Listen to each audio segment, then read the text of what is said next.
Hello and good evening to everyone present here.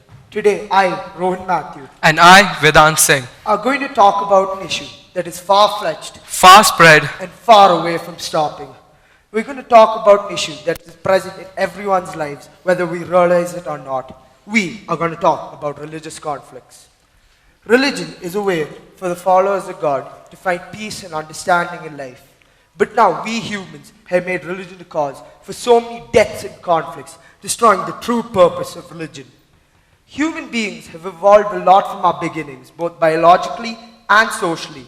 Most major social barriers like gender and color have almost been entirely eradicated. But the last barrier, religious conflicts, still stand unshaken. why are we letting this last barrier still stay up? All it does is create chaos and hatred among humans and make us far worse as a species.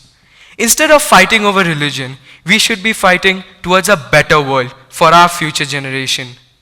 We are the ones who have created this mess, and it is our job to put an end to it before it consumes everything and everyone. Religious wars have ravished our world for centuries, creating utter chaos and destruction. They have been mainly divided into two types, being interreligious wars, which are wars fought between religions, and sub-religious wars, which are wars fought between the denominations in a religion.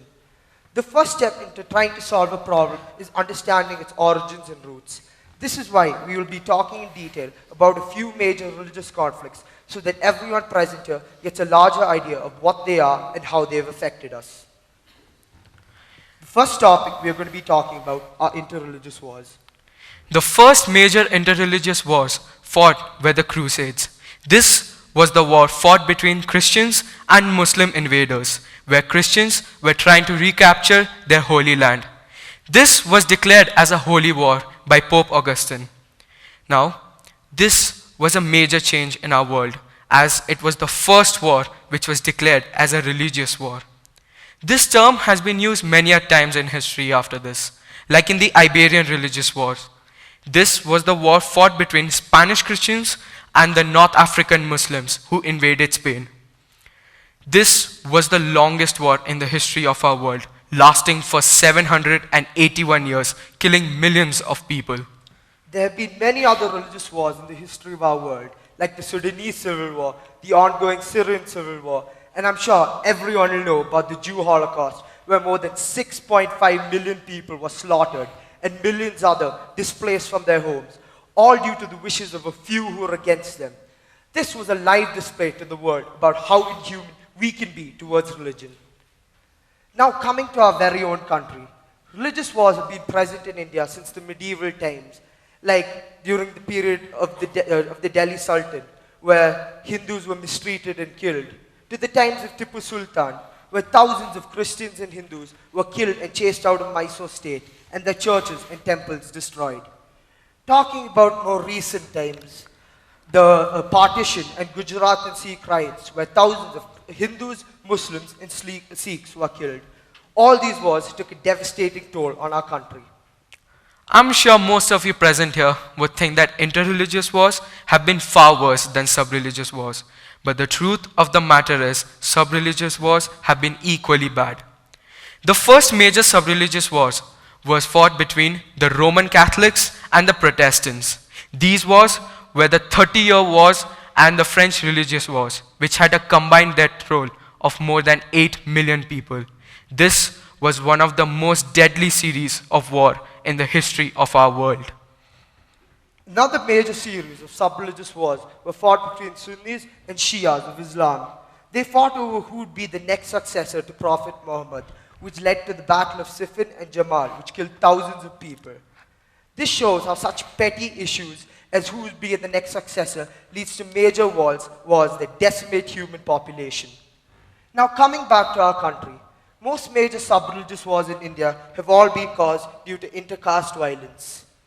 Intercaste violence is a major cause of conflict between us and undermines basic human rights and values. Religious wars were not only a thing of the past, they can be seen in various places around the world even today. Two major ongoing conflicts are the Rohingya crisis and ISIS terrorism. Beginning with the Rohingya crisis, which has been going on for quite some time now, but has intensified drastically over the last 2 years, where Rohingya Muslims have been forcefully thrown out of Myanmar by Buddhists. This led to death of more than 13,000 people, and thousands were left homeless. Addressing the issue about the Islamic State, which is the world's largest terror outfit, their goal is simple and clear, and it is to create an Islamic nation across the world. Their campaigns have caused more than 500,000 deaths. People have the right to choose and follow the religion that they want, right? That means force cannot be a measure used to convert them. Human beings have a special ability to create bad out of everything good. For example, the development in science leads to more destructive weapons, or the abuse of power by priests and politicians that we can see all throughout our lives. This needs to come to a stop. Something which was made for the betterment of us has now made us worse as a whole. Killing people for the sake of religion is the most inhuman thing we can do. We fight over reasons like, he damaged my church, he disrespected my traditions, or even, he ate my God. But conflicts over these don't justify facts, they just put down the name of our religion.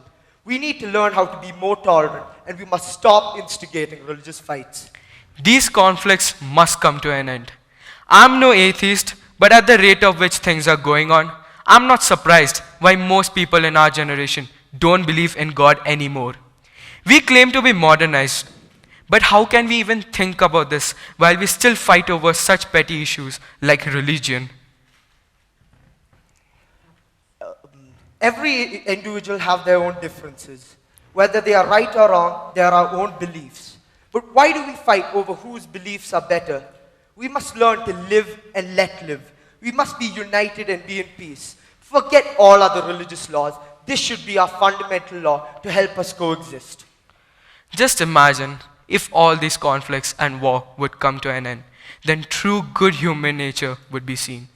Religion has so many advantages, and it should be used for good.